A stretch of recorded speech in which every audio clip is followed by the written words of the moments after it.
जम्बूद्वीपे भरतखंडे आर्यावर्ते भारतवर्षे। जम्बू टॉक्स देखने वाले हमारे सभी दर्शकों का बहुत स्वागत, अभिनंदन। मैं हूं आपके साथ निधीश गोयल, करता हूं आप सभी का यथोचित अभिवादन। जय हनुमान।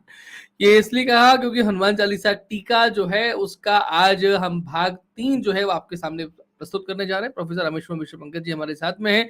इससे पहले 2 बार हमने जो शुरुआती जो दोहा था वो, और उसके बाद में दूसरा जब क्रमांक किया तो उसमें एक चौपाई शंकर सुवन केसरी नंदन, उसको किस तरीके से पूरा का पूरा आगे लेकर के गए प्रोफेसर रामेश्वरम मिश्र पंकज गुरु जी। और आज सुगम अनुग्रह तुम्हारे तेते, ये श्री हनुमान चालीसा टीका भाग 3 में हम इसे आज लेने वाले हैं। और बहुत सुंदर तरीके से, बहुत भाव के साथ में आप बैठ करके इसे ध्यान से सुनिएगा, क्योंकि जीवन के कुछ ऐसी चीजें होती हैं जो यहाँ से सीधा सीधा निकल करके आ जाती हैं, और उन लोगों के मुख से जब हम इन्हें सुनते हैं जिन्होंने इन्हें लगभग आत्मसात ही किया है, और उसके बाद में वो अपने मुख से वो खुद स्वयं नहीं बोल रहे, एक तरीके से हनुमान जी ही कहलवा रहे हैं कि भाई ये कहो तो जनता में जरा प्रबोधन हो, लोगों में जरा प्रबोधन हो। तो आप सभी से निवेदन है, ये जम्बू टॉक्स है, जम्बू थॉट्स है, इस विचार को पूरे अधिकार के साथ में ग्रहण कीजिए। चैनल को सब्सक्राइब करें, वीडियो को लाइक और शेयर करें, और आपको लगता है कि देश और धर्म के लिए हम कुछ अच्छा काम कर रहे हैं तो हमारे प्रबुद्ध सदस्य बन करके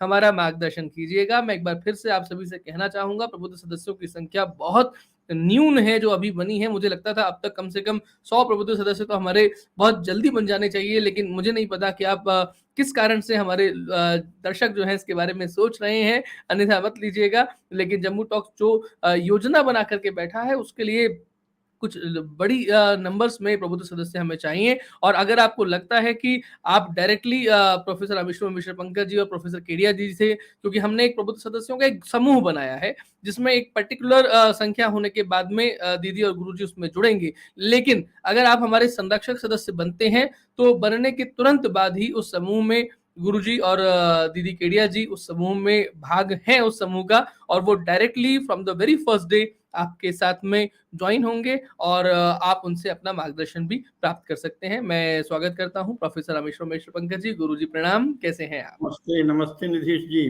बहुत अच्छे हैं। जम्बू टॉक्स के दर्शकों से फिर से मेरा आग्रह है कि ये ज्ञान यज्ञ है और इसमें इस तरह से संकोच या कोई भी कृपणता की कोई औचित्य नहीं है। अधिक से अधिक संख्या में या तो प्रबुद्ध सदस्य बने या संरक्षक बने। तो 3 लोगों ने तो हमें लिखा है, जैसे मीनू कुमारी जी ने लिखा है कि वो जम्बू टॉक्स को सहयोग देना चाहती हैं, तो इस तरह से और लोगों को भी आगे आना चाहिए, और इसमें जितना सहयोग करेंगे उतना ही इसका कार्य क्षेत्र और कार्यशैली दोनों में निखार आता जाएगा, विस्तार होता जाएगा। और जैसा निधीश जी ने बताया है, बाद में अलग अलग जगहों पर सीधे जिसे कहते हैं फील्ड स्पॉट में भी कार्यक्रम करेंगे, वहाँ भी आप जुड़ सकते हैं, तो इसमें अवश्य जुड़ें। अब आज का जो श्री हनुमान चालीसा टीका भाग 3, इस पर चर्चा करेंगे।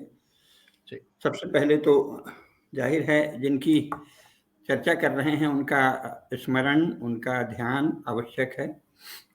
अतुलित बलधामं हेम शैलाभदेहं दनुजवन कृशानुं ज्ञानिनाम अग्रगण्यं सकल गुण निधानं वानराणां मधीशं रघुपति प्रिय भक्तं वात जातं नमामि। मनोजवं मारुतुल्य वेगं जितेन्द्रियं बुद्धिमतां वरिष्ठं वातात्मजं वानरयूथ मुख्यं श्रीरामदूतं शरणं प्रपद्ये। मित्रों, ये श्री हनुमान चालीसा टीका के भाग 3 पर अपन चर्चा कर रहे हैं। पहली बार दोहा जो हैं प्रारंभ के दोनों, उनके अर्थ का विश्लेषण किया था, उसके बाद उससे आगे की 10 चौपाइयां, और अब उसके आगे की बाकी 11वीं से 20वीं चौपाई तक का विमर्श करना है। तो सबसे पहले आवश्यक है कि हम लोग वो चौपाइयां भी पढ़ लें। लाए सजीवन लखन जियाए, श्री रघुबीर हृदय उर लाए, या इसको श्री रघुबीर हर्ष उर लाए। दोनों तरह के पाठ हैं, मैं दोनों पढ़ देता हूं, क्योंकि जैसा मैंने पिछली बार भी बताया है, मूल तो आप जो पाठ करते हैं, जैसा भी आपने पाठ शुरू कर दिया है, क्योंकि इसमें कोई बहुत अंतर नहीं है, एक दो जगह थोड़ा भेद है। जो पाठ करते हैं वो करते रहें और उसके अर्थों का अनुधावन करते रहें। आपकी भावना सच्ची है तो योग शास्त्र में भी कहा है तीव्र संवेगानाम आसन्ना, जिनका संवेग तीव्र है और सच्चा है उनको शीघ्र प्रसाद मिलता है, अनुग्रह मिलता है। हनुमान जी कृपा करते हैं और उससे आपके जीवन में सब प्रकार से उत्कर्ष होता है। लाए सजीवन लखन जी आए, श्री रघुवीर हरष उर लाए। रघुपति कीन्ही बहुत बड़ाई, तुम मम प्रिय भरत ही सम भाई।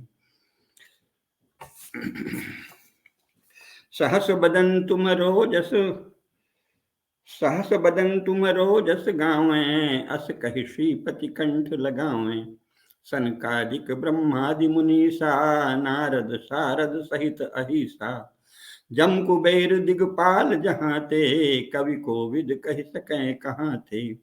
तुम उपकार सुग्रीव वहीं कीन्हा, राम मिलाय राजपद दीन्हा।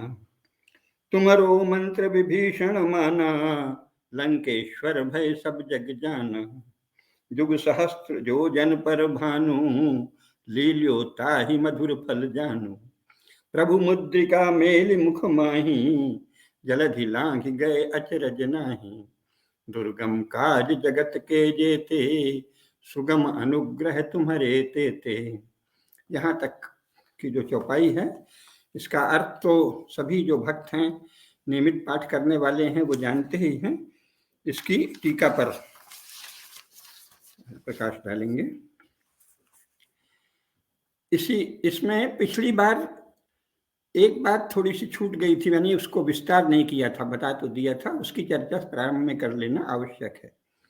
ये जो शंकर सुवन वाली बात है, वो उसका एक शास्त्रीय संदर्भ है और इसलिए शंकर सुवन ही प्रामाणिक है। उसका कारण ये है कि शिव पुराण में, शिव महापुराण में वो कथा आती है और उसमें ये बताया गया है कि जब भगवान विष्णु ने मोहिनी रूप धारण किया था, तो वो मोहिनी रूप इतना अनुपमेय, इतना सुंदर था, जैसा हमने पहले ही बताया है, जो अजम निर्गुणम निर्विकल्पम निरीहम चिदाकाशम आकाशवास हैं, उनका जब ये सब वर्णन करते हैं तो वो एक अन्य स्तर का वर्णन है, आदि दैविक कह लीजिए, आध्यात्मिक का एक चिन्मय स्तर के ही वर्णन है, जो वर्णन में ऐसा लगता है कि जैसे मानो कोई मानवीय किस्म का काम हो रहा है। तो अभी अपन चित्त को दोनों ही स्तरों पर अपने अपने ढंग से श्रद्धा में डूबे हुए जो भक्त हैं वो देखते हैं। तो जो भगवान विष्णु ने मोहिनी रूप धारण किया, तो भगवान शिव उसमें एकदम मुग्ध हो गए, क्योंकि हो नहीं था, सब एक ही हैं। मैंने पिछली बार कहा था ना, ब्रह्मा विष्णु सदाशिव जानत अविवेका, प्रणवाक्षर के आगे ये तीनों एका, ओम जय शिव ओमकारा। तो जो शिव हैं वही विष्णु हैं, जो विष्णु है वही शिव हैं, और ब्रह्मा भी उन्हीं के अंश हैं। तो लेकिन लीला में कह लीजिए, सृष्टि की क्रियाओं में, चिन्मय क्रियाओं के वर्ग की दृष्टि से, स्तर की दृष्टि से तीन अलग अलग रूप हैं। तो भगवान विष्णु के मोहिनी रूप को, ये शिव महापुराण की कथा है, भगवान विष्णु के मोहिनी रूप को देखकर भगवान शिव द्रवित हो गए। अब ये तो दुर्लभ घटना थी। उसमें ये भी कहा है कि देवताओं के कार्य की सिद्धि के लिए भगवान शिव द्रवित हुए, यानी भगवान शिव ने जो द्रवण किया वो देवताओं के कार्य की सिद्धि के लिए योजना पूर्वक ही। तो देवताओं ने उस भगवान शिव के वीर्य को संभाल कर रख लिया। ये शिव महापुराण की, महापुराणों में अपने ढंग से चर्चा है। तो वो जब रख लिया तो वो इसी के लिए रखा था। तो जब अंजना पुंजिकस्थला अप्सरा जब अंजना रूप में आई और ये आवश्यक लगा कि अब हनुमान जी को जन्म दिया जाए, जो महाबली सर्वश्रेष्ठ बलि होंगे, तो देवताओं ने क्या किया कि शंकर जी का वह वीर्य वायु के मार्ग से, कर्ण मार्ग से, वायु की सहायता से अंजना में गर्भ रूप में स्थापित कर दिया। ये शिव महापुराण का वर्णन है। तो इस अर्थ में भी शंकर सुवन ही हुए, क्योंकि शंकर जी के वीर से उत्पन्न हुए हैं हनुमान जी। और वैसे तो चिन्मय शक्तियां हैं, स्वतः भी उत्पन्न हो सकती हैं, लेकिन एक जो गाथा है, कथा है, क्रिया है, और जब वो वानर रूप में आए, कपि रूप में आए, तो वास्तव में भी जन्म हुआ, तो वो भगवान शिव के वीर से ही चूंकि जन्म लिए हैं, इसलिए वो शंकर सुवन हैं। यही प्रामाणिक है। शिव महापुराण शंकर सुवन ही बताता है उनको कि शंकर जी के पुत्र को उत्पन्न करने के लिए, क्योंकि वही इतना महाबली और महाविध्वंसकारी होंगे, तो इसलिए उन्होंने उसको सुरक्षित रखा था। अब देवताओं को मनुष्य की तरह मत लीजिए कि इतने वर्षों तक कैसे सुरक्षित रखा, मोहिनी रूप कब हुआ और ये कब हुआ, तो ये तो फिर आप हो सकता है कि इस चक्कर में फंस जाएं तो आपकी तर्क बुद्धि जो है वो उलझ जाएगी। क्योंकि ये जो देवताओं की लीला है, देवताओं का जो काल है, देवताओं के काल की जो माप है, उसकी जो गणना है, सभी कुछ अलग है। वो मानुषी काल नहीं है। तो देवों के लिए वो काल बहुत ही कम है। अभी भगवान शंकर द्रवित हुए, अभी अंजना युवती हुई और उनके गर्भ में अभी स्थापित हो गया। तो ये तो, लेकिन मूल बात यह है कि इस कथा से वो शंकर सुवन ही सिद्ध होते हैं। शंकर सुवन केसरी नंदन। तो इसकी एक गाथा है। ऐसा नहीं है कि लिखने में कोई चूक हो गई और पहले कुछ और लिखा था, फिर किसी ने बिगाड़ दिया, अब शुद्ध ये है। कथाओं के पौराणिक संदर्भ हैं, तभी इन कथाओं का महत्व है। ये कोई सामान्य कवियों के, साधारण जो लौकिक कवि होते हैं, प्राकृत कवि, उनके द्वारा कागज में लिख दी गई कोई रचना नहीं है, और उससे ये गाथाएं नहीं खड़ी होती। इस भ्रम में बिल्कुल नहीं रहना चाहिए कि ये जो हमारी हजारों लाखों वर्षों से चली आ रही गाथाएं हैं, जिनको मूर्ख ईसाई पादरियों ने माइथोलॉजी कह दिया, जबकि वो अपने जो सचमुच का उनका मिथ है, क्राइस्ट और होली फादर और होली सन और होली घोस्ट, उसको अगर कोई मिथ कह दे तो तिलमिला जाते हैं। वो अपने को होली गॉड, होली सन, होली फादर, होली सन, होली घोस्ट, इसको मिथ नहीं कहते, लेकिन हमारे सब कथाओं को मिथ कहते हैं। और जो अंग्रेजी आधुनिक शिक्षा जो कांग्रेस ने थोपी संपूर्ण भारत में बलपूर्वक, कम्युनिस्ट विचार की ओर झुकाव वाले जवाहरलाल जी ने, और जो उनके बाद से उनके सभी उत्तराधिकारी, भाजपा के भी उत्तराधिकारी अभी तक यथावत चला रहे हैं, अब थोड़ा परिवर्तन ला रहे हैं पहली बार। तो इस शिक्षा से अगर साथ में घर में कोई संस्कार नहीं है, घर में अलग से ज्ञान की, विद्या की उपासना नहीं है, तो इस शिक्षा में शिक्षित दीक्षित लोग भी उनके विद्या वंश के संतान हो जाते हैं, विद्या संतान हो जाते हैं। तो वो यही सब सोचते रहते हैं। तो उसी में समझ लिया कि ये कोई कवि ने एक कविता लिख दी, और उस कविता में कोई बाद में किसी ने थोड़ा हेर फेर कर दिया, अशुद्ध हो गई, तो हम शुद्ध कर देंगे। तो ये जो महान गाथाएं हैं, देवों की गाथाएं, देव गाथाएं, ये केवल किसी कवि के द्वारा लिखने से नहीं होती। इसका पूरे सनातन धर्म का पालन करने वाले, उसका अवलंबन करने वाले समाज के मानस में ये गाथाएं अंकित हैं, क्योंकि बहुत ही ऋषियों मनीषियों ने इन गाथाओं के सत्य को उद्घाटित किया है। उनकी रचना उस रूप में रचना नहीं की, बल्कि सत्य का वर्णन किया है। तो वेद व्यास जी ने जो पुराणों में कहा है, उसके आधार पर सब चल रहा है ना। तो शंकर सुवन ही हैं, क्योंकि वो मोहिनी रूप को देखकर द्रवित हुए। भगवान शंकर के वीर को सुरक्षित रखकर देवताओं ने अंजना में वायु मार्ग से गर्भ स्थापित किया था, इसलिए वो शंकर सुवन भी हैं। मारुति नंदन जो हैं, और पवन पुत्र हैं, केसरी नंदन हैं, शंकर सुवन हैं। तो ये उसका एक पौराणिक गाथा बताना रह गया था, तो आप, इसलिए मैंने उसे पूरा कर दिया। अब आगे चलते हैं। आज जो है, तो जहां से हम लोगों ने आज शुरू किए, तो भगवान गोस्वामी तुलसीदास जी हनुमान जी की जय करते हुए फिर बताते हैं कि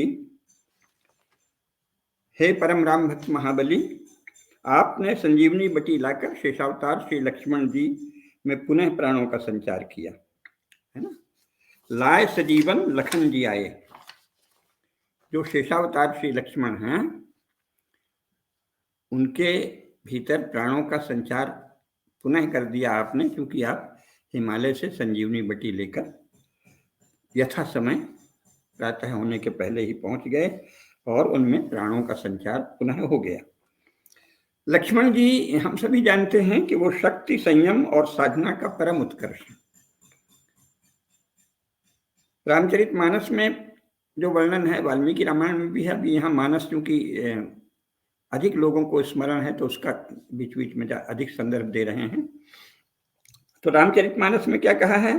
लक्षण धाम राम प्रिय सकल जगत आधार, गुरु वशिष्ठ तहि राखा लक्ष्मण नाम उदार। तो लक्ष्मण जी क्या है? सकल जगत आधार। रामप्रिय तो रहेंगे ही, सकल जगत आधार यानी वो शेषावतार हैं, जो जिन पर धरती टिकी है, जो जगत के आधार हैं, उनका अंश है लक्ष्मण जी। तो महाराक्षस मेघनाद ने अपने तामसी तप और प्रचंड पुरुषार्थ से सकल जगत के आधार को ही कुछ समय के लिए संज्ञाहत कर डाला था। अद्वितीय बलशाली परम बुद्धिमान श्री हनुमान जी ने संजीवनी बटी लाकर उन्हें पुनः चैतन्य किया। अनेक बाधाएं लांघते हुए हर तरह के छलबल को पार कर वे मायादीप्त द्रोणगिरी पर्वत से संजीवनी बटी लाए। इस परम पराक्रम से ही जगदाधार को पुनः चैतन्य हुआ। जगदाधार को पुनः चैतन्य कौन कर सका? महाबली हनुमान जी का परम पराक्रम। तो जगदाधार का भी चैतन्य मलिन करने, आहत करने, प्रसुप्त करने का प्रयास महाराक्षसी शक्तियां करती हैं, और उसमें चैतन्य का पुनः प्रवाह हनुमान जी की कृपा से ही होता है। आपके जीवन में भी तामसी शक्तियां जब जीवन के मूल आधार को ही धूमिल करने का प्रयास करेंगी, तो हनुमान जी की शरण में जाने पर आप में पुनः चैतन्य का सहज प्रवाह होगा, तमस हट जाएगा। इसलिए इसका वर्णन है। तो लक्ष्मण जी की गाथा को इसलिए याद रखना है कि जब स्वयं जगत के आधार को ही महातामसी अंधकारमय शक्तियों के प्रतापी मेघनाद ने लगभग संज्ञाहत कर दिया था, तो उनके भी भीतर, जगदाधार के भीतर भी चैतन्य का संचार हनुमान जी ही कर सके संजीवनी बटी लाकर। तो हमारे भीतर तो ऐसा कोई महान कुछ, हम लोग उतने शक्तिशाली भी नहीं हैं और उतना बड़ा कोई हमारे ऊपर कोई प्रहार भी नहीं करने वाला, चूंकि हम उसके लायक ही नहीं। तो हमारे भीतर का तमस तो बहुत जल्दी दूर होगा अगर हम हनुमान जी की शरण में जाएं। ये ध्यान रख लेना चाहिए, है ना। तो फिर लाए सजीवन लखन जी आए, श्री रघुवीर हरष उर लाए। भगवान श्री रामचंद्र जी ने हर्षित होकर उन्हें हृदय से लगा लिया, बहुत प्रशंसा की। रघुपति की नहीं बहुत बड़ाई, यानी भगवान का तो एक वचन ही पर्याप्त है, और उन्होंने बहुत बड़ाई की। क्या कहा? सबसे बड़ी बड़ाई क्या है? इससे बड़ी बड़ाई कुछ है ही नहीं है। तुम मम प्रिय भरत ही संभाई। हे भाई, तुम मुझे भरत के समान प्रिय हो। भरत कौन है? ये भी रामचरितमानस में कहा है ना, विश्व भरण पोषण कर जोई, ताकर नाम भरत अस होई। भरणात् भरत, है ना। जो संपूर्ण सृष्टि का भरण पोषण करने वाली शक्ति है, उसका ही नाम भरत है। इसीलिए जब मनु हुए हैं, सबसे पहले तो मनु को ही मूल भरत कहा गया है। और मनु का जितना क्षेत्र है, अर्थात मूल रूप में संपूर्ण पृथ्वी ही भारतवर्ष है, क्योंकि मनु के द्वारा ही मनुष्य है। जहां जहां मनुष्य हैं इस पृथ्वी लोक में, वो सब मूलतः भरत क्षेत्र है, भारतवर्ष है मूल रूप में। फिर इसके बाद राज शासन की सुविधा से अनेक द्वीप और उसमें द्वीपों में वर्षों में विभाजन हुआ। तो फिर जो ये जो शेष ये वाला जो इलाका है, इसमें चूंकि स्वयं अयोध्या नरेश, रघुकुल शिरोमणि, सूर्यकुल शिरोमणि भरत महाराज हुए, तो इसलिए भी ये भारतवर्ष है, भगवान भरत के कारण।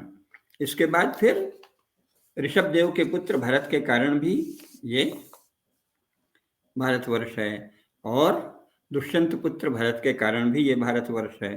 तो ये सब बाद में वही चूंकि पुष्ट होता जाता है, लेकिन मूल रूप में मनु के कारण संपूर्ण पृथ्वी ही भारतवर्ष है, अगर उसमें सनातन धर्म का शासन हो तब। ये नहीं कि वसुधैव कुटुंबकम कह के आप कह दें कि भले वहां अधर्म हो, पाप हो, फिर भी वह भारतवर्ष है। जिस सीमा तक, जिस क्षेत्र में अधर्म होगा, सनातन धर्म का पालन नहीं होगा, तत्वतः उस सीमा तक वो क्षेत्र भारतवर्ष नहीं रह जाता, केवल नाम मात्र को रह जाता है। और जवाहरलाल नेहरू और आधुनिक राजनेताओं का प्रयास है कि ये जो बचा हुआ भरतखंड है, पाकिस्तान और बांग्लादेश आदि सब बन जाने के बाद, वहां भी सनातन धर्म नहीं रहे, यानी ये भी फिर भारतवर्ष नहीं रहेगा, ये इंडिया हो जाएगा, फिर कुछ और हो जाएगा, हंडिया कंडिया कुछ भी हो जाएगा अगर इनका चलेगा नहीं, क्योंकि ये तो भगवान की योजना से भी तो अंत में इसकी रक्षा होती है। लेकिन कर्तव्य तो इनका यह है कि इसको भारतवर्ष, वर्तमान जो हिस्सा है उसे भारतवर्ष बनाएं, अर्थात सनातन धर्म का अधिष्ठान यहाँ सुदृढ़ करें, सनातन धर्म का पालन सुनिश्चित करें और संपूर्ण पृथ्वी में भी सनातन धर्म के प्रसार का प्रयास करें। तो वसुधैव कुटुंबकम वही होगा, सनातन धर्म का जब संपूर्ण पृथ्वी में पालन होगा तभी वसुधैव कुटुंबकम होगा। अभी अधर्म और पाप से संधि करने के लिए, उससे तालमेल करने के लिए, उससे सहयोग करने के लिए, उसको सहन करने योग्य सनातन धर्म के अनुयायियों को बनाने के लिए जो वसुधैव कुटुंबकम कहा जाता है वो दोष है, क्योंकि वहां वसुधैव कुटुंबकम कहते समय आप मान रहे हैं कि पाप और पुण्य साथ साथ रह सकते हैं, धर्म और अधर्म साथ साथ रह सकते हैं। तो ये तो बहुत बड़ा भ्रम हुआ ना, इससे तो बात नहीं बनेगी। इससे तो इसको तो वसुधैव कुटुंबकम, आप असल में वसुधा के नाश को वसुधैव कुटुंबकम कह रहे हैं, क्योंकि इससे तो जो वसुधा का मर्म है, तत्व है, आखिर अथर्ववेद में भी यही कहा है ना कि सत्य और ऋत पृथ्वी को धारण करते हैं। सत्यम बृहद ऋतम उग्रम, फिर ब्रह्मचर्य दीक्षा आदि भी बताए हैं, लेकिन ये दो सर्वप्रथम है। सत्यम बृहद ऋतम उग्रम, बृहद सत्य और उग्र ऋत। ऋत ऋत यानी जिसे अंग्रेजी में उसके निकट का शब्द है कॉस्मिक ऑर्डर बोलते हैं। ऋत यानी इस सृष्टि को चलाने वाला, गतिशील रखने वाला, संभालने वाला नियम। तो उग्र ऋत यानी इस ऑर्डर का, इस नियम का कठोर अनुशासन से जहां पालन हो, वो तभी पृथ्वी सुदृढ़ रहती है, तभी पृथ्वी पुष्ट रहती है, तभी पृथ्वी प्रसन्न रहती है, तभी पृथ्वी सहज गतिशील रहती है, उसकी गति में बाधा नहीं आती। सत्यम बृहद ऋतम उग्रम। तो जहां सत्य नहीं है, जहां कोई नकली नकली भूत प्रेतादि को कुछ मान लेते हैं कि यही हमारा उद्धारक है, मसीहा है, तारणहार है, और शेष सबके प्रति जहां द्वेष है, मानव जाति से विद्वेष है, मनुपुत्रों से विद्वेष है, उस सबको आप वसुधैव कुटुंबकम करके कहते हो कि सब एक ही हैं। तो ये तो सनातन धर्म और सनातन धर्म के नाश के लिए इच्छुक, सनातन धर्म का पालक समूह, सनातन धर्म के नाश का इच्छुक समूह, दोनों को आप एक बताते हैं वसुधैव कुटुंबकम कह के, तो आप पाप करते हैं, अधर्म करते हैं। तो सुंदर श्रेष्ठ सूक्तियों और श्लोकों या पवित्र वाक्यों का भी गलत अर्थ हो सकता है, बिल्कुल गलत अर्थ किया जा सकता है, और हम देखते हैं कि किया जाता है। तो वसुधैव कुटुंबकम जैसा पवित्र वाक्य भी जब अभी के नेता बोलते हैं तो वो एक छल होता है, वो एक झूठ होता है। वो इस प्रकार से भारत से सनातन धर्म का लोप या ह्रास, इसको स्वाभाविक बताने के लिए इसको ढक देते हैं, बस सब एक ही है, संपूर्ण संसार एक है। ऐसे लोगों के अनुसार तो राम और रावण भी एक ही हैं, और फिर तर्क दे देंगे कि देखो रावण का तेज राम में समा गया था, इसलिए राम और रावण एक ही हैं। तो ये तो घोर तमस है ना, घोर अंधकार, कहीं कुछ भी फिर इसमें से नहीं बचता, फिर तो सब एक ही है, जीवन और मृत्यु एक है, पुण्य और पाप एक है, कुछ भी कर दो सब एक है, तो इससे तो सृष्टि रह ही नहीं सकती। तो सत्यम बृहद ऋतम उग्रम। तो ये जो हनुमान जी हैं, ये जगदाधार को जब पुनः चैतन्य प्रदान कर देते हैं तो भगवान श्री राम प्रसन्न होकर जो बड़ाई करते हैं, उसमें सबसे बड़ी बड़ाई यही है कि तुम मम प्रिय भरत ही सम भाई, तुम मुझे भरत के समान। भरत जो संपूर्ण विश्व का भरण पोषण करने वाला आधार बल है, आधार शक्ति है, उसी के समान हमें प्रिय हो, जो कि उचित ही है, क्योंकि लक्ष्मण भी जगदाधार है ना। जगदाधार को जिसने चैतन्य पुनः प्रदान करने का काम कर दिया, तो वो तो भरत जैसा ही हुआ ना। इसमें सदा जो भागवत शक्तियां बोलती हैं, दिव्य विभूतियां बोलती हैं, उनमें बहुत गहरे अर्थ होते हैं। तो ये कथन कोई सामान्य प्रशंसा नहीं है, वस्तुतः है वो भरत जैसे ही हैं। क्योंकि भरत क्या करते हैं, विश्व भरण पोषण कर जोई, ताकर नाम भरत अस होई, तो वो भरत हैं। और यहाँ जगदाधार है ना, लक्षण धाम राम प्रिय सकल जगत आधार, मुनि वशिष्ठ तही राखे लक्ष्मण नाम उदार। तो लक्ष्मण नाम जो है वो जगदाधार का नाम है। जगदाधार को चैतन्य प्रदान किया हनुमान जी ने, इसलिए वो भरत के समान है। ये वाक्य बहुत गूढ़ गंभीर है। भरत ही सम, भरत जैसे ही हैं। भरत भी क्या है, विश्व का भरण पोषण करते हैं, और लक्ष्मण जो है वो जगत के आधार हैं, उनको नवजीवन दिया हनुमान जी ने। इसलिए तुम मम प्रिय भरत ही सम भाई। क्योंकि ये संसार जो है, ये विश्व निरंतर प्रवहमान रहे, संसरणशील रहे, गतिवान रहे, ये प्रभु की इच्छा है, श्री राम की इच्छा है। इसीलिए हमारे यहाँ भगवान विष्णु को ही पृथ्वी का पति कहा जाता है, और पृथ्वी को उनकी पत्नी कहा जाता है। लक्ष्मी जी की भी जो स्तुति है उसमें लक्ष्मीम प्रिय सखीम भूमिम, भूमि और लक्ष्मी दोनों ही नारायण की पत्नी हैं, यानी लक्ष्मी की प्रिय सखी भूमि को कहा है। तो वस्तुतः लक्ष्मी ही है पृथ्वी भी, लेकिन लक्ष्मी और उनकी प्रिय सखी हैं भूमि, ये दोनों विष्णु वल्लभा हैं, ये कहा है ना। तो सृष्टि चूंकि उन्हीं की लीला है, तो इसलिए सृष्टि निरंतर प्रवहमान रहे, ये देखना है। इसीलिए जो एक देखो, ईसाइयत और इस्लाम दोनों और कम्युनिज्म भी, ये एक भय पैदा करके बढ़े हैं। ईसाइयत ने तो पहले कह दिया बस डूम्सडे आ रहा है, प्रलय हो रहा है, नाश होगा, और अगर तुम मसीहा की शरण में आ जाओगे तो तुम बच रहोगे, बाकी सब नष्ट हो जाएंगे। तो भयंकर चित्रण करके फिर अपने पंथ का प्रसार, ये ईसाइयत की विशेषता है। इस्लाम में भी यही कहा गया था, बस कयामत आने वाली है, कयामत का दिन बस आने ही वाला है। कयामत के दिन अल्लाह ताला जब पूछेंगे कि तुमने हमारे आखिरी पैगंबर का कहना माना कि नहीं, तो जब तुम नहीं मानोगे तो तुम अनंत नरक में, दोजख में भेज दिए जाओगे, और अगर मानोगे तो जन्नत में चले जाओगे। तो ये लोगों में भय का संचार करके, आतंक का संचार करके, एक काल्पनिक सर्वनाश का भय पैदा करके ही इस्लाम और ईसाइयत फैले हैं। कम्युनिज्म भी ऐसे ही फैला है कि ये तो सारे संसार को खाए जाते हैं धनी लोग, और इनको मार डालोगे तो सब स्वर्ग हो जाएगा। तो एक प्रपोजिशन, एक प्रस्ताव प्रस्तुत करते हैं ईसाइयत, इस्लाम और कम्युनिज्म की कोई बहुत भयंकर स्थिति आ रही है। और आप देखिए भारत में, आप देखते होंगे बीच बीच में यूरोपीय प्रेस से उछाले गए ये सब छपता रहता है कि फलाने दिन संपूर्ण सृष्टि में प्रलय होने वाली है।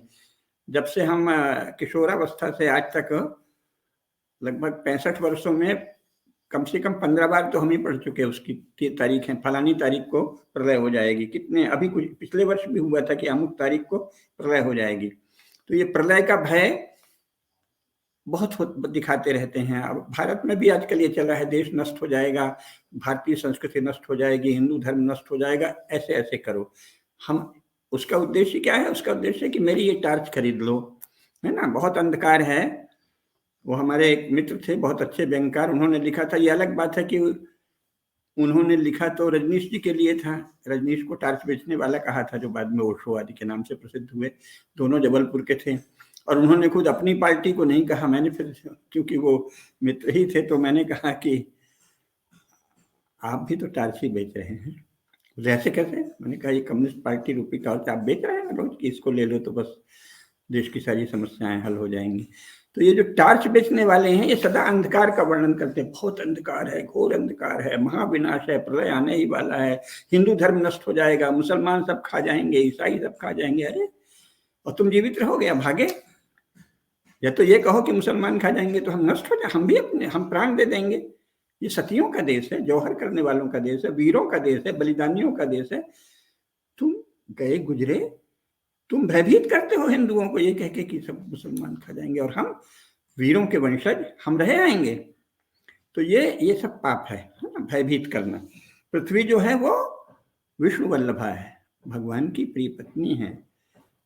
हम लोग सुबह जब उठते हैं तब क्या कहते हैं?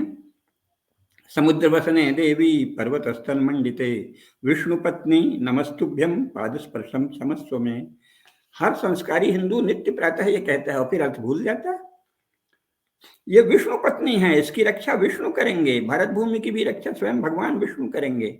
आप रक्षा के नाम पर एक काल्पनिक अंधकार रच के फिर किसी पार्टी, किसी संगठन, किसी अपनी छोटी सी टॉर्च को बेचने की इच्छा रखते हैं तो वो गलत है। धर्म अधर्म का विवेक बहुत ही गंभीरता से, शांति से, विस्तार और सूक्ष्मता से विवेचना के उपरांत हुआ करता है। किसी सदगुरु की शरण में जाओ, शास्त्र की शरण में जाओ, तब धर्म अधर्म का विवेक होता है, जानना चाहिए। प्रलय काल में भी सृष्टि का संकोच ही होता है, ये ध्यान रखिए। इसीलिए जो लोग गायत्री साधना आदि करते हैं तो वो सुबह जब कहते हैं तो क्या वो जो मंत्र है उसमें है ना, यथा पूर्वम अकल्पयत, सूर्य चंद्र मसाल यथा पूर्वम अकल्पयत, पूर्व के कल्प में जैसा सूर्य चंद्र सृष्टि आदि की हुई थी, ऋतम च सत्यम चाभिधात तपसो अध्यजायत ततो रात्रि अजायत तथा समुद्रो अर्णवः समुद्राद अर्णवादधि संवत्सरो अजायत अहो रात्राणि विदधत विश्वस्य मिष्टोवसी सूर्या चंद्रम असौधाता यथा पूर्वम अकल्पयत। पहले कई बार सृष्टि हो चुकी, प्रलय में भी संकोच होता है, संकुचन, संपूर्ण नाश नहीं होता, इसलिए घबराइए बिल्कुल मत। जो कुछ करिए शांत चित्त से, सत्य को समझकर गहराई से करिए। तो ये जो सृष्टि है ये भगवान विष्णु की पत्नी है, भगवान विष्णु के द्वारा रक्षिता है। भारत भूमि तो विशेषकर भगवान को प्रिय है।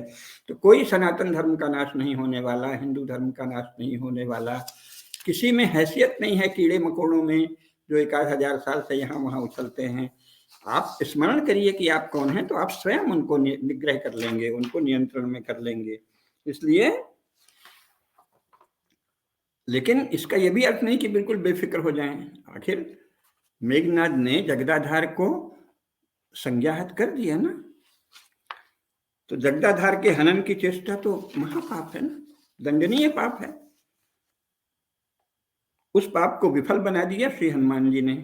इसीलिए महावीर श्री हनुमान जी जो हैं वो सच्चे भक्त हैं। क्यों?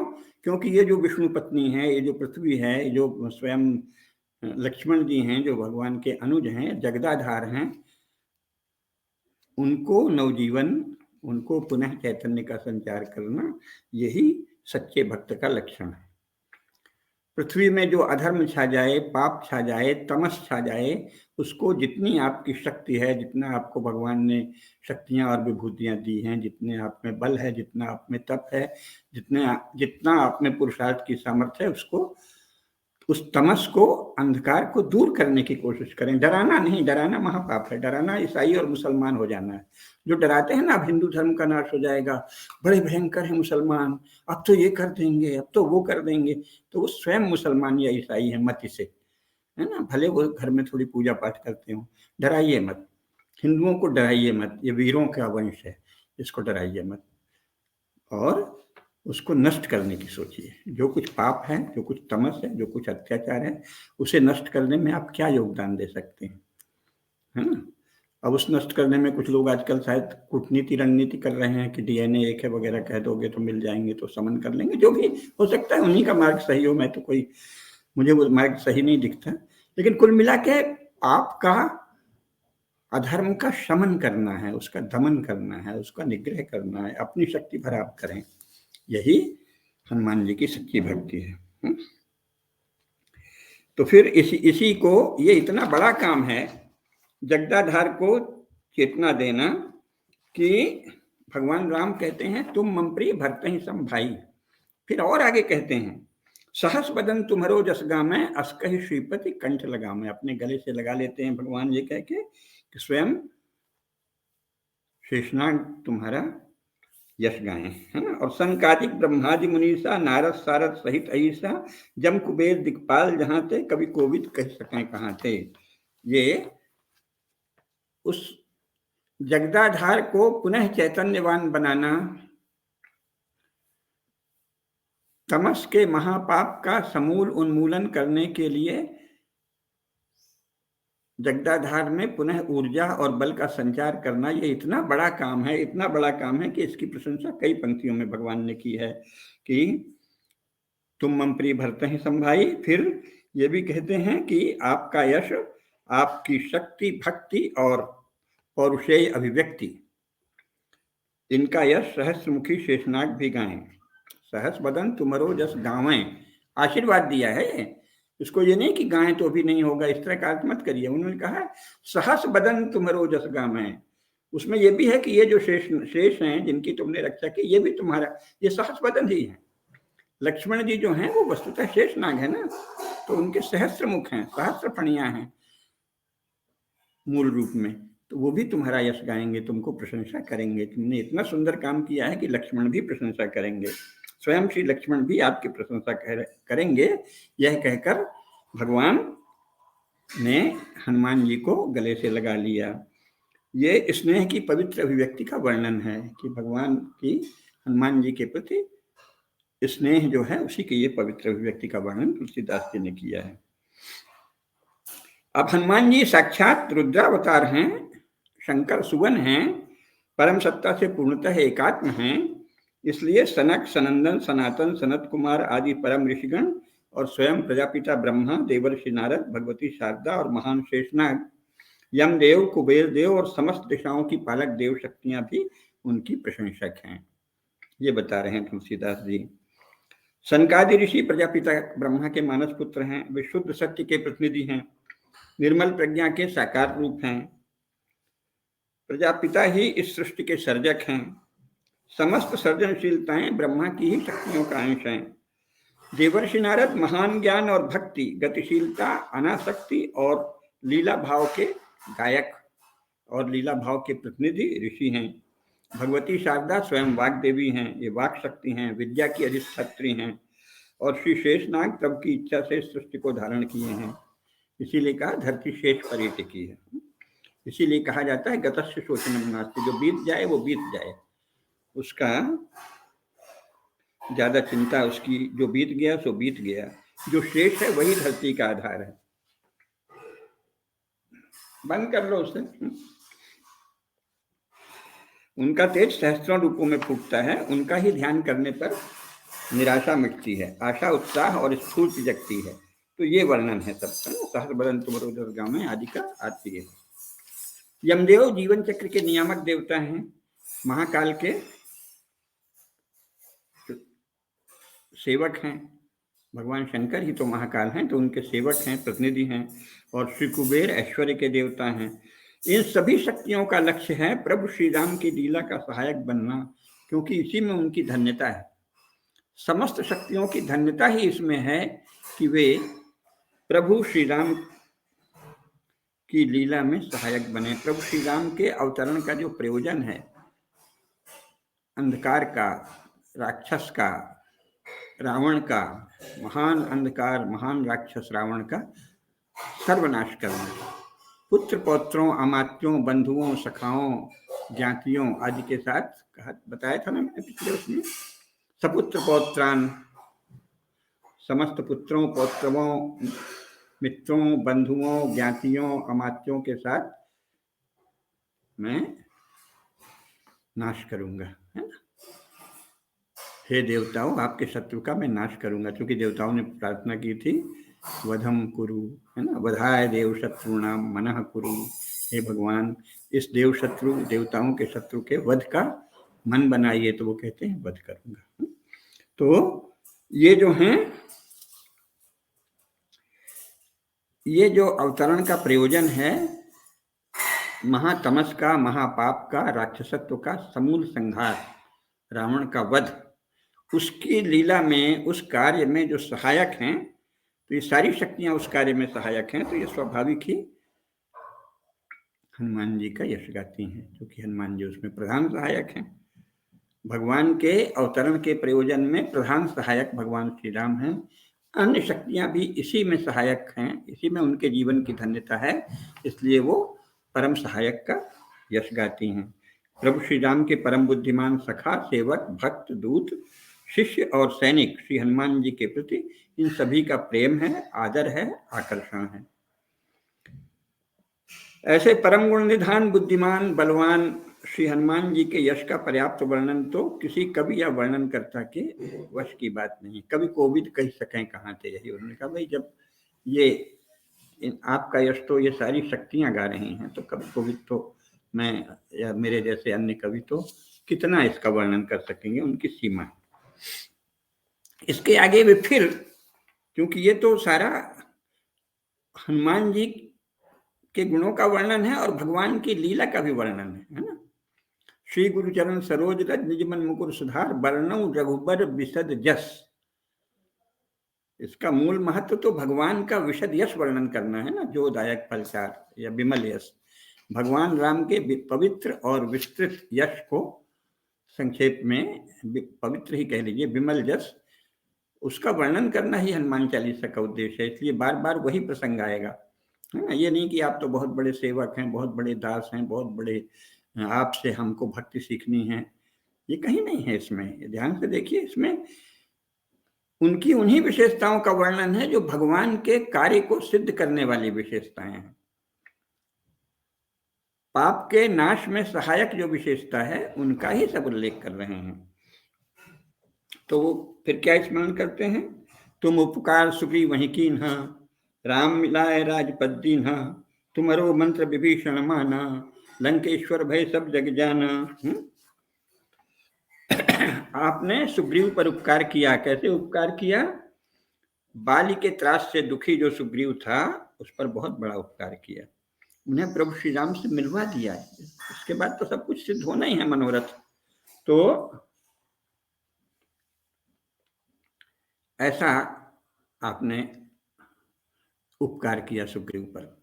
जब भगवान से मिला दिया तो सब कार्य सिद्ध होने ही है, और ये भगवान के यश की गाथा ही चल रही है सब, है ना। इसी प्रकार विभीषण ने भी श्री हनुमान जी का परामर्श और मंत्र माना।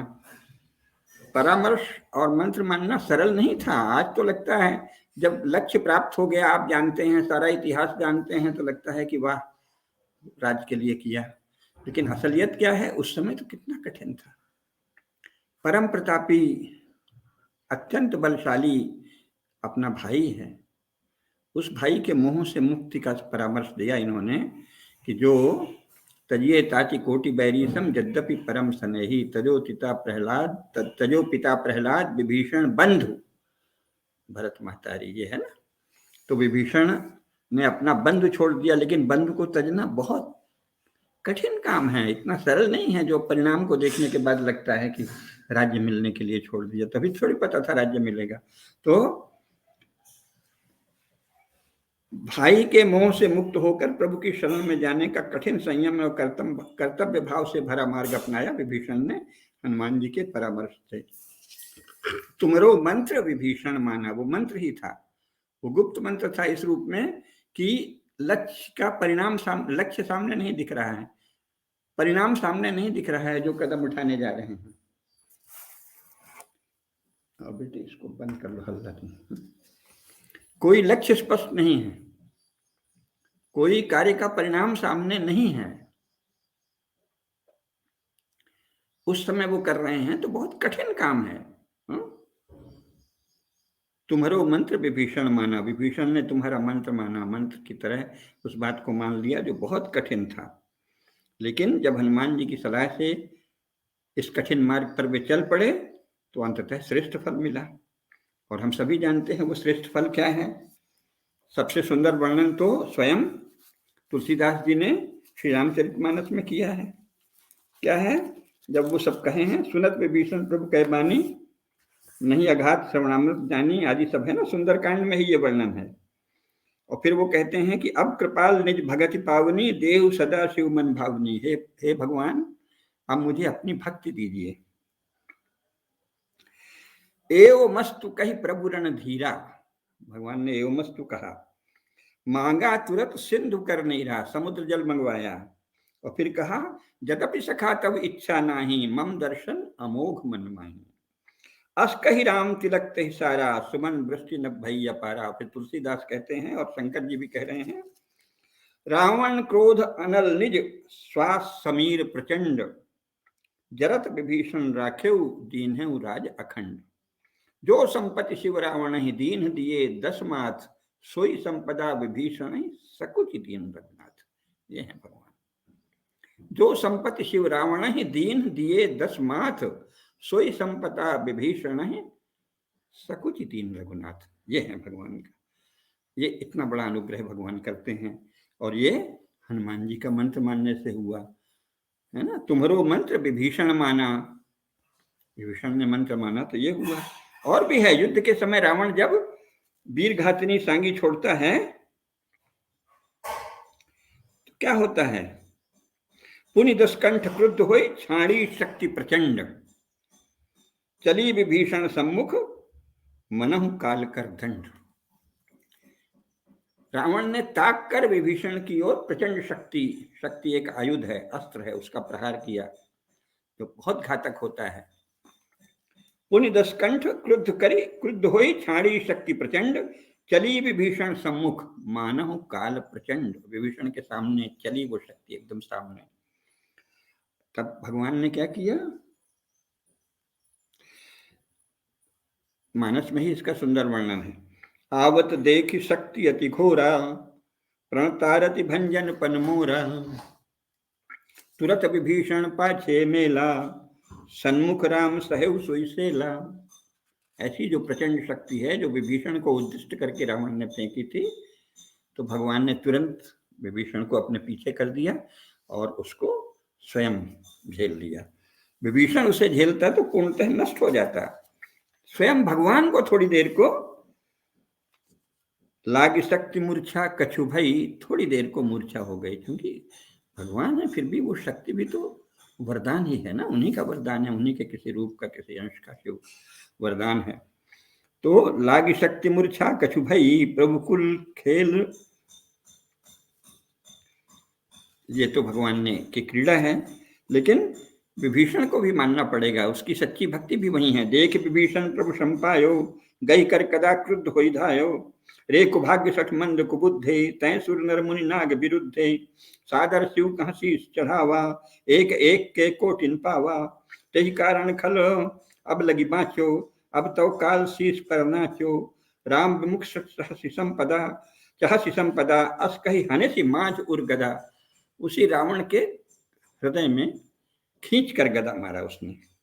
तो उससे क्या हुआ? उर्माझ गदा प्रहार, घोर कठोर लागत मही पर्यो, 10 बदन शोणित श्रवत पुनि संभारी धायो, ऋषि भरो आदि वर्णन है। तो वो तो फिर विभीषण वाला आ जाएगा। मुख्य बात यह है कि भगवान ने जो संपत्ति शिव रावण है दीन दिए 10 माथ, सोई संपदा विभीषण सकुच दीन रघुनाथ। और प्रचंड शक्ति जब रावण ने विभीषण को मारा ताक कर, और विभीषण के सम्मुख जब वो शक्ति चली तो तुरंत भगवान ने उनको पीछे किया और अपने को आगे कर दिया। ये है भगवान। तो ये विभीषण को जो मंत्र दिया था वो कितना शुभ था, कितना श्रेष्ठ था, है ना। ऐसे परम करुणामय, परम विवेकी, प्रज्ञा, बल और वीरता की जीवंत मूर्ति श्री हनुमान जी हैं। उनका मंत्र तो जो मानेगा, उनकी शरण में जो जाएगा, उसका तो सब प्रकार से कल्याण होगा। फिर आगे उनका और भी वर्णन है, वो सब बहुत प्रसिद्ध है। उषा काल में उदित सुंदर बाल अरुण को मधुर फल समझकर उन्होंने लील लिया था, वो कथा जगत विख्यात है ना, सभी जानते हैं, है ना। जुग सहस्र जोजन पर भानु, लील्योता ही मधुर फल जानू। और जो दूसरी है, प्रभु मुद्रिका मेली मुख माही, जलद ही लांगी गए अचरज नाही। भगवान की दी हुई मुद्रिका लेकर समुद्र को पार चले, समुद्र के पार चले गए, सीता जी के पास पहुंच के वो मुद्रिका दी, उसमें भी कोई आश्चर्य नहीं है। तो इस प्रकार गोस्वामी तुलसीदास जी परम प्रतापी महाबली श्री हनुमान जी के गुणों का भक्ति भाव से स्मरण करते हुए गा रहे हैं कि हे पवन पुत्र, आपने रावण की संपूर्ण सेना का विनाश करने का भगवान श्री राम का काम करने के लिए ही अवतार लिया। ध्यान रहे, दुर्गम काज जगत के जेते, सुगम अनुग्रह तुम्हारे तेते। ये नहीं है कि आप भक्ति भाव सिखाने के लिए, भक्ति भाव कोई सिखाने की चीज है, भीतर से जब उदित होती है तो वो बढ़ती चली जाती है ना। सातु परम प्रेम रूपा कहा है ना। जिसको भगवान से प्रेम है वो भक्ति में उत्कर्ष करता ही जाएगा, अंत में उसे भगवान की कृपा प्राप्त हो जाएगी। तो हनुमान जी इतना सब पराक्रम आपके भीतर भक्ति जगाने के लिए कर रहे हैं क्या? आप तो वो सब पराक्रम कर ही नहीं सकते। तो हनुमान जी राम काज के लिए ये सब कार्य कर रहे हैं। रावण की संपूर्ण सेना का विनाश करने का भगवान श्री राम का काम करने के लिए ही हनुमान जी ने अवतार लिया है। जगत जननी सीता को जब महाअसुर दशानन दुस्साहस पूर्वक हर ले गया और मर्यादा पुरुषोत्तम ने सखा सुग्रीव की सहायता से उनका पता लगाने का विक्रम आरंभ किया, तब खोजी मंडली के नेता के रूप में एक से एक दुर्गम और असंभव दिखने वाले काम हनुमान जी ने किए। और उनकी स्मृति लक्षणा जो मुद्रिका है उसको मुख के भीतर रखकर आप महासागर लांग गए। इसमें आश्चर्य कुछ नहीं है, क्योंकि प्रभु का सच्चा जो भक्त है वो तो भवसागर के भी पार चला जाता है। फिर हिंद महासागर तो ठीक ही है, हिंद महासागर के पार जाना क्या आश्चर्यजनक है, जब भवसागर के पार ही भगवान की भक्ति ले जाती है। वो महावीर विक्रम बजरंगी और परम प्रभु के परम सखा के लिए आश्चर्यजनक नहीं है, अचरज नाही। प्रभु मुद्रिका मेल मुख माही, जलधि लांघी गए अचरज नाही।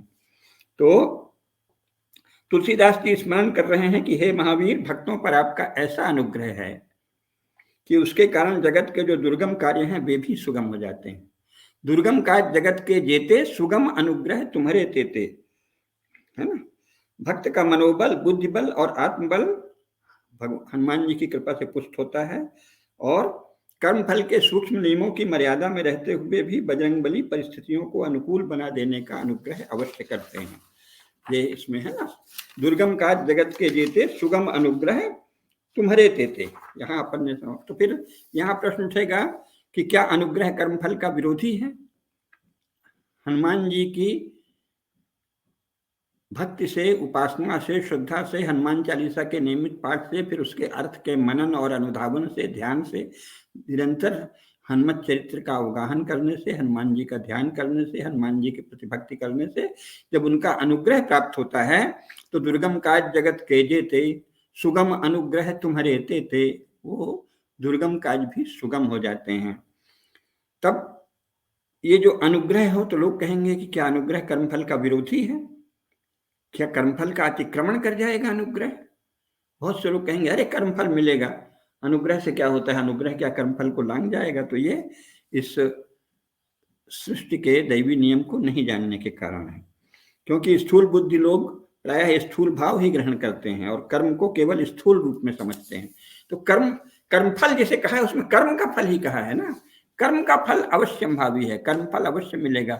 अब जिसकी स्थूल बुद्धि है वो केवल समझता है कि कर्म माने यही है, लड़ाई लड़ना या किताब पढ़ना या भाषण देना या राजनीति करना, चुनाव लड़ना, जीतना, उद्योग लगाना, सफल होना, चैनल चलाना, अखबार चलाना, बड़े बड़े उद्योग व्यापार आदि वाणिज्य आदि करना, यही सब कर्म मानते हैं। या घर का प्रबंध करना, बगीचे का, और घर के सारे खाने पीने की चीजें, वस्त्र आदि सबका प्रबंध करना, जो भी आवश्यक है घर का सब कुछ काम है, कर्म है। हाँ ठीक है, लेकिन केवल यही कर्म नहीं है, ये तो स्थूल कर्म है।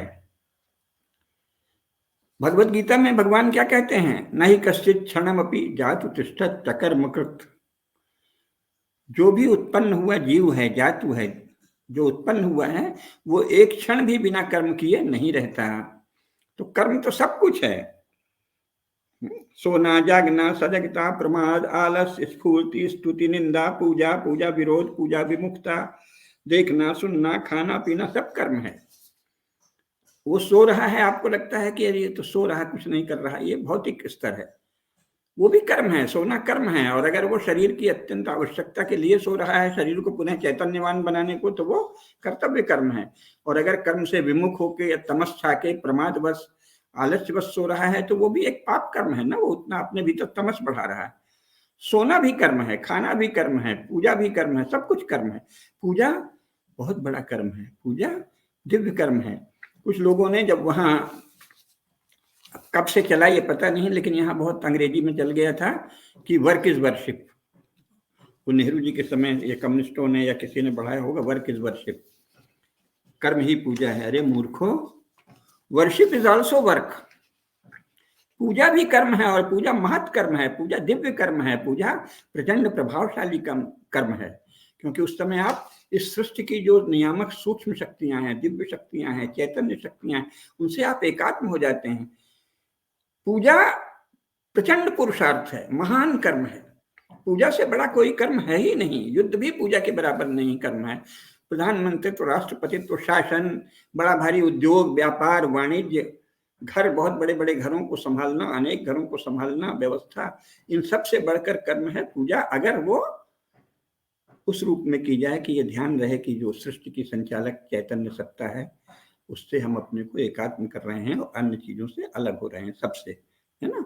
त्यक्तोत्तिष्ठ परंतप, संसार की सारी आसक्तियों को त्याग कर उत्तिष्ठ जब खड़े हो जाते हैं और भगवान खड़े हो जाते हैं, यानी चित्त को उन्मुक्त कर लेते हैं, ऊपर उठा लेते हैं और भगवान का ध्यान करते हैं, भगवान की पूजा करते हैं, शास्त्रों के ढंग से, शास्त्रों का पारायण करते हैं, शास्त्र का मर्म समझते हुए जब पूजा करते हैं, तो वो बहुत बड़ा कर्म है। वर्शिप इज ग्रेटेस्ट वर्क, महानतम कर्म है पूजा।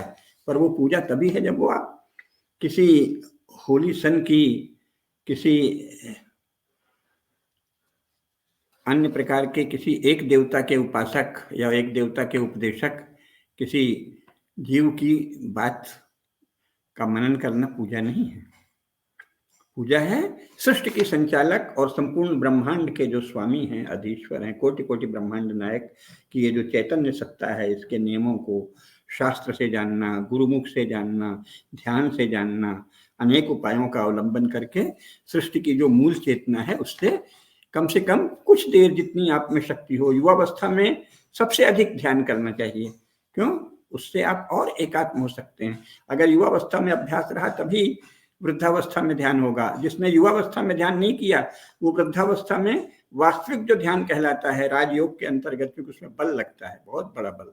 ध्यान सबसे बड़ा बल है, ध्यान से बड़ा कोई बल नहीं है। ध्यान जो है, इसीलिए कहा है नास्ति सांख्य समम योगम नास्ति योग समम बलम, महाभारत का वाक्य है ये। सांख्य दर्शन को पढ़ना, उसके द्वारा प्रकृति पुरुष आदि सबको जान लेना, ये सबसे बड़ा ज्ञान है, मूल ज्ञान है। प्रकृति और पुरुष, जीवात्मा, परमात्मा, इन सबके तत्वों को जान लेना। नास्ति सांख्य समम ज्ञानम नास्ति योग समम बलम, और योग जो जिसमें आप परम चैतन्य सत्ता जो है उससे एकात्म होते हैं धारणा, ध्यान और समाधि के द्वारा। चेतना, विश्व चेतना, ब्रह्मांडीय चेतना, समस्त चेतना, परम तत्व परमात्मा से एकात्म होना, उससे बड़ा कोई बल नहीं है और उससे बड़ा कोई कर्म नहीं है। तो जब आप वो कर्म करते हैं तो वो उससे बहुत पुण्य मिलता है, बहुत शक्ति मिलती है, आपके बहुत सारे पापों का क्षय होता है।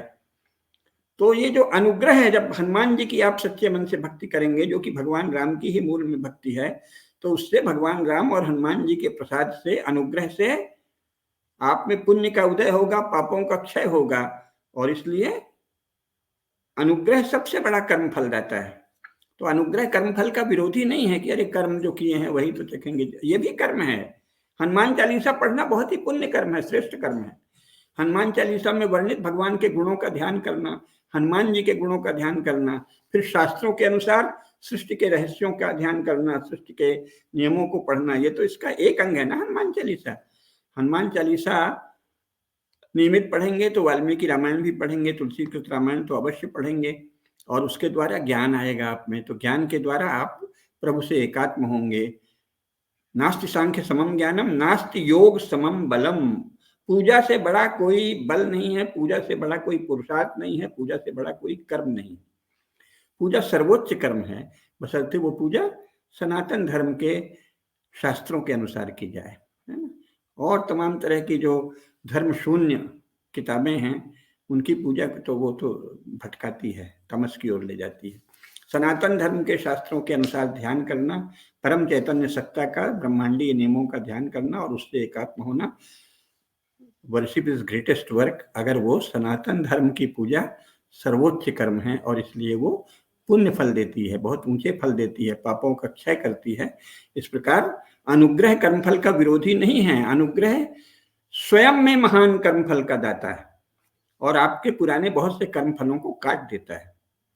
तो ये जानना चाहिए दुर्गम काज जगत के जेते, सुगम अनुग्रह तुम्हारे तेते। हनुमान जी की शरण में आएंगे तो उनके अनुग्रह से आपके बहुत से पापों का क्षय हो जाएगा, प्रारब्ध का भी एक सीमा तक क्षय होगा और पुण्य कर्मों का उदय होगा, नया मार्ग मिलेगा। प्रारब्ध को भी अच्छे से कैसे भोग सकें उसका भी मार्ग मिलेगा, और इस प्रकार आपका जो मार्ग है जीवन का वो सहज हो जाएगा, उसमें भगवान की कृपा हो जाएगी। दुर्गम काज जगत के जेते, सुगम अनुग्रह तुम्हारे तेते। ऐसे हनुमान जी की हमें सदा ही पूजा करनी चाहिए। नियमित हनुमान चालीसा का पाठ करें या जिस मंत्र में आपकी श्रद्धा हो उसका पाठ करें। इसको ये जान के कि ये सर्वोच्च कर्म है, महान कर्म है, बहुत बड़ा कर्म और बहुत बड़ा पुरुषार्थ है पूजा। इसे जब आप करेंगे तो भगवान के अनुग्रह से आपको सुगम हो जाएगा, जो भी आपका लक्ष्य है उसको पाने में सुगमता हो जाएगी। जय हनुमान, जय बजरंगबली, जय श्री राम। जय बजरंगबली, जय श्री राम। सुगम अनुग्रह तुमरे तेते। जिस तरीके से आप बताते हैं तो लगता है कि बहुत भाव के साथ में सीधा सीधा अगर कोई निश्चल होकर के सुन रहा है तो केवल सुनने मात्र से ही उसको बहुत कुछ मिल जाता है, लेकिन सामान्य तौर पे उसे सुनना होगा। और वो कहते हैं ना कि सामान्य होना अपने आप में बड़ी असामान्य घटना है, क्योंकि व्यक्ति सामान्य हो नहीं पाता है। मैं एक एग्जाम्पल हमारे दर्शकों के लिए देना चाहूंगा कि जब सिनेमा हॉल में एक बच्चा शैतानी कर रहा होता है, नटखट होता है, मस्ती कर रहा होता है, तो कई लोग उसे बैठते हैं कि बहुत चंचल है। समस्या ये नहीं है, बच्चा शरीर से चंचल है, मन से बहुत शांत है। आप शरीर से शांत दिख रहे हैं, मन से बहुत चंचल हैं। इसलिए सामान्य मन से, शांत चित्त से अगर आपने इस 1 घंटे के कार्यक्रम को सुना होगा और इसके पहले के दोनों हनुमान चालीसा टीका भाग 1 भाग 2 भी आपने सुने होंगे, तो आप समझ रहे होंगे कि हनुमान जी होने का अर्थ क्या होता है। आज के कार्यक्रम के लिए इतना ही। अगली बार फिर जुड़ेंगे और गुरु जी के साथ में अगली चौपाइयों का हम दर्शन पाएंगे। मेरा आप सभी से निवेदन है, कृपया एक बार फिर से मैं आपसे कहता हूं कि जितने लोग हमें देख रहे हैं, अगर आप अब तक हमारे प्रबुद्ध सदस्य नहीं बने हैं, जो कि बहुत सारे लोग हो सकते हैं, कृपया आप बने, ये बहुत आवश्यक है। आप सभी से ये निवेदन है, ये आग्रह है। नमस्ते, वंदे मातरम, जय श्री वंदे राम। मातरम, जय श्री